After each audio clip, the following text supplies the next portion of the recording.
नमस्कार। आज जिनकी चर्चा हम करने जा रहे उनके बारे में कहा तो ये गया है, ना ही तद भविता राष्ट्रम यत्र रामो न भूपतिः तद्वनं भविता राष्ट्रम यत्र रामो निवत्सयति। वह राष्ट्र राष्ट्र नहीं रहेगा जहाँ के शासक राम नहीं होंगे, और वह वन भी सुंदर राष्ट्र में परिवर्तित हो जाएगा जहाँ राम निवास करेंगे। राम विश्व साहित्य में सर्वश्रेष्ठ नायक हैं, जिन पर जापान, चीन, Korea, Thailand, Vietnam, Cambodia, Laos, Myanmar, Indonesia, Malaysia, Sri Lanka इत्यादि से लेकर मिस्र, मैक्सिको, पेरू, अर्जेंटीना इत्यादि तक नाना प्रकार की कथाएं प्रचलित हैं। बीते दिनों में चित्रकूट में बना राम दर्शन विश्व साहित्य पर राम प्रभाव को सटीकता से प्रस्तुत करता है। यहाँ विश्व की विभिन्न भाषाओं में लिखी गई रामायण और वहाँ हो रही रामलीलाओं की झांकियों का अद्भुत संग्रह है। राम पर काव्य लिखकर वाल्मीकि, व्यास, कालिदास, तुलसी इत्यादि की एक कवि के रूप में क्षमता ईरान के फिरदौसी, यूनान के होमर, इटली के दांते, ग्रेट ब्रिटेन के शेक्सपियर से ही की जा सकती है।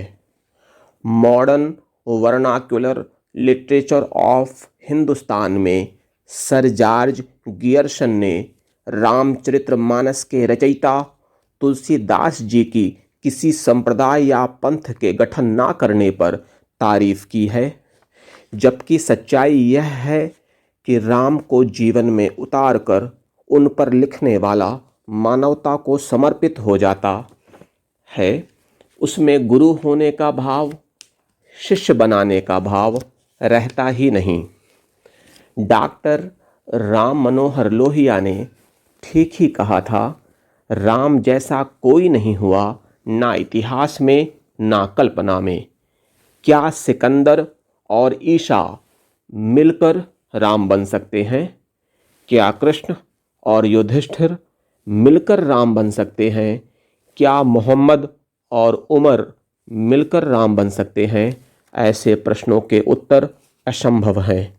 इसीलिए राम पर जितने महाकाव्य लिखे गए उतना किसी अन्य पर नहीं। और राम के महाकाव्य में एक बात आप और पाएंगे, एक और जहाँ प्लेटो से लेकर शेक्सपियर तक स्त्री की निंदा परिहास करते हैं, वहीं पर राम काव्य में स्त्री का चरित्र उदात्त हो चला है। ऐसे में कुछ राम काव्य मुझे याद आ रहे, मैं उन्हें आपके सामने रख रहा हूँ। जैसे वाल्मीकि कृत रामायण, व्यास द्वारा महाभारत में रामोपाख्यान पर्व, भास का लिखा अभिषेक नाटक, प्रतिमान नाटक, कालिदास द्वारा लिखा गया रघुवंशम, भवभूतिका, उत्तर रामचरितम, दामोदर मिश्र का हनुमान नाटक, जयदेव का प्रसन्न राघव, जयदेव मिश्र का अनर्घ राघव, फिर तुलसीदास, केशवदास, मैथिली शरण गुप्त, सूर्यकांत त्रिपाठी निराला प्रभृति का लिखा तो आपने देखा सुना होगा।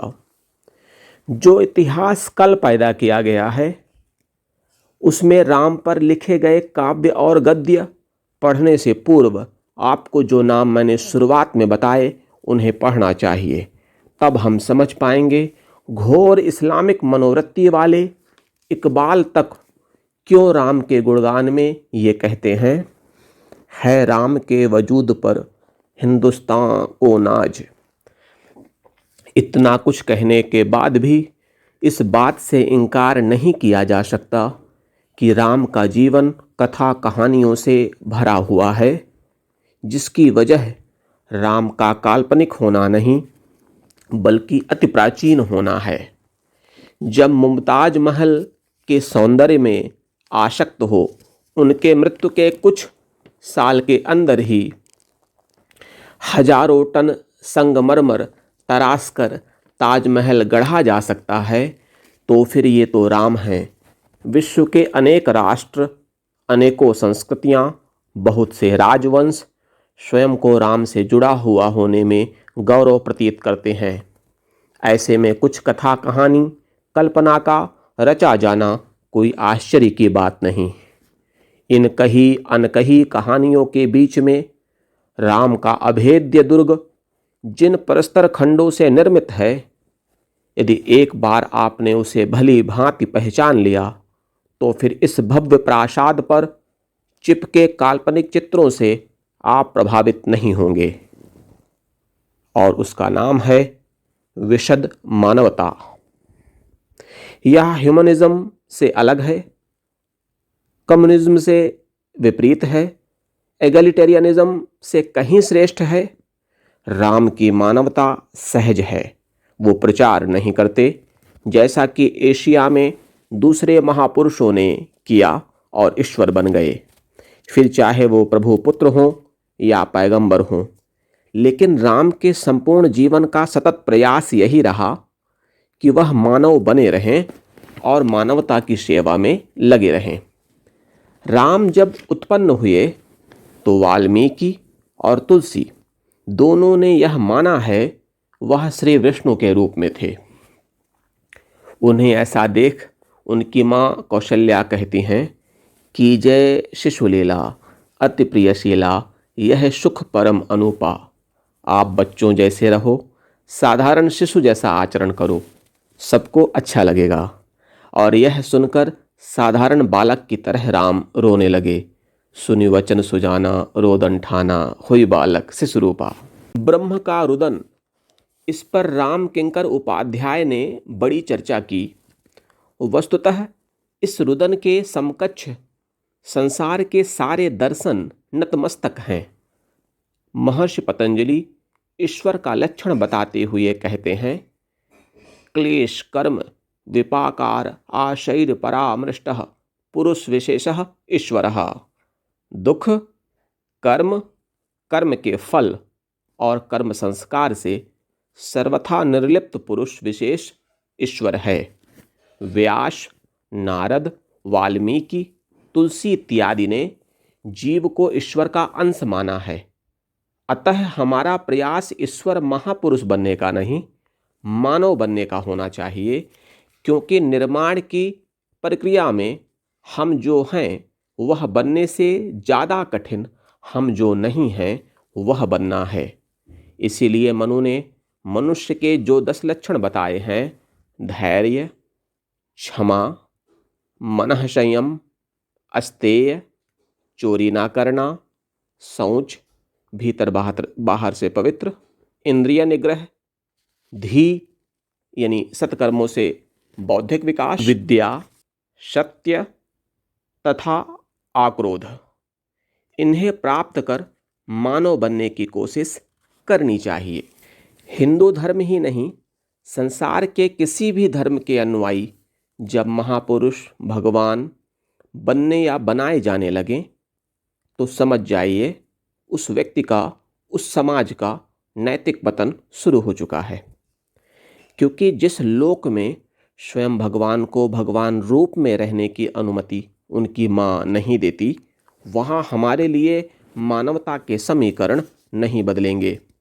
राम का विशद मानवता या राम का विशद मानववाद मानव की भांति मानव के बीच रहकर संपूर्ण समाज द्वारा सहे जा रहे दुख सुख कलुष कषाय का पान कर नीलकंठ बनने की प्रक्रिया है। राम का विशद मानवतावाद तथा कथित रक्त रंजित साम्यवाद से कितना अलग है, इसे समझने के लिए एक उदाहरण देता हूँ। दक्षिण भारत में समाज के एकीकरण की शुरुआत करते हैं ऋषि पुलस्त्य और उनकी भार्या हविर्भू। इन्होंने मुख्यतः आर्य द्रविड़ और मय संस्कृति के लोगों को साथ लाया। फिर इनके इस कार्य को आगे बढ़ाया इनके 2 सुयोग्य पुत्रों ने, महर्षि अगस्त्य, ऋषि विश्रवा। वीसरवा की 2 पत्नियों में से एक कैकशी राक्षस वंश की थी, दूसरी इडविडा चक्रवर्ती सम्राट तृणबिंदु और देव अप्सरा अलम्बुशा की कन्या थी। यहाँ पर आप देखेंगे देव, मनुष्य और राक्षस संस्कृति का संगम। कैकसी के बच्चे हुए रावण, कुंभकर्ण आदि, और इडविडा के ही बच्चे थे कुबेर और विभीषण, जिन्होंने सदियों से चले आ रहे आर्यों और राक्षसों के बीच युद्ध और वैमनस्यता को सदा के लिए मिटा दिया। पुलस्त्य से शुरू हुआ जातीय संस्कृति एकीकरण का यह कार्य अत्यंत विशद रूप में संपन्न होता है राम द्वारा, जिसे हम विशद मानवतावाद की श्रेणी में डाल सकते हैं। उन्होंने नेपाल की उपत्यका से सुदूर दक्षिण के वन कानन में फैले निषाद, केवट, कोल, किरात, भील, गृध्र, सबर, वानर, भल्ल, निशाचर सबको एकत्र कर दिया। आपको इतिहास में खोजने पर भी ऐसा उदाहरण ना मिलेगा जहां पशुओं को मानव श्रेणी में लाकर खड़ा कर दिया हो, और ऐसा नहीं, इसका कोई परिणाम नहीं हुआ। जो वानर पहले अशुद्ध पामर थे, बाद में वे गंधर्व होकर पूज्य हो गए। हनुमान इसके उदाहरण हैं। पक्षीराज जटायु और गरुण जैसे नभचर इसके प्रतीक हैं। अब आप समझ गए होंगे राम का मानवतावाद इतना विशद क्यों है, उसका प्रभाव अभी तक क्यों महसूस किया जाता है। साथ ही राम की असीम लोकप्रियता का प्रमुख कारण भी यही है। उस वक्त के ब्रह्मर्षि विश्वामित्र जब राम का परिचय राजर्षि जनक को देते हुए कहते हैं, ये प्रिय सबहि जहाँ लगी प्राणी, ये राम हैं जो सभी जीवित प्राणियों को प्रिय हैं। इसका तात्पर्य यह हुआ, अगर किसी को राम प्रिय नहीं है तो उसमें प्राण नहीं है, क्योंकि प्राण के होते हुए राम किसी को अप्रिय नहीं हो सकते।